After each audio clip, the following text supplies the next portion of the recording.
বৈষম্যবিরোধী ছাত্র আন্দোলনের শিক্ষার্থীদের সঙ্গে সংহতি জানিয়ে অনেক শিল্পী প্রতিবাদ জানান, এমনকি রাজপথেও নেমে আসেন।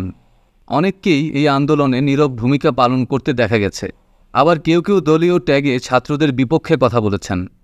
বিনোদন অঙ্গনের কয়েকজনকে নিয়ে গড়া আলো আসবেই নামক একটি হোয়াটসঅ্যাপ গ্রুপের কিছু স্ক্রিনশট মঙ্গলবার সকালে প্রকাশ্যে এসেছে। যে গ্রুপের নেতৃত্বে ছিলেন সাবেক তথ্যমন্ত্রী এ আরাফাত ও সংসদ সদস্য ফেরদৌস।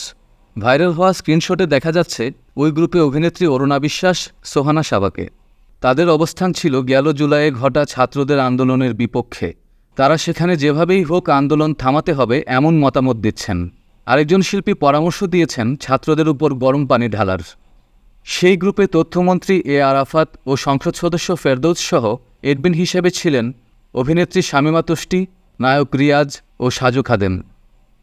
তবে প্রকাশিত স্ক্রিনশটে সক্রিয় ছিলেন অভিনেত্রী সুইটি, সোহানা সাবা, অরুণা বিশ্বাস সহ কয়েকজন। বিষয়টি ইতোমধ্যে সামাজিক মাধ্যমে ঝড় তুলেছে।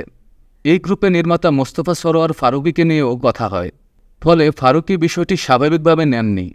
এটিকে মানবতা বিরোধী আখ্যা দিয়ে তিনি সরকারের দৃষ্টি আকর্ষণ করে সামাজিক মাধ্যমে এর বিচার চেয়েছেন।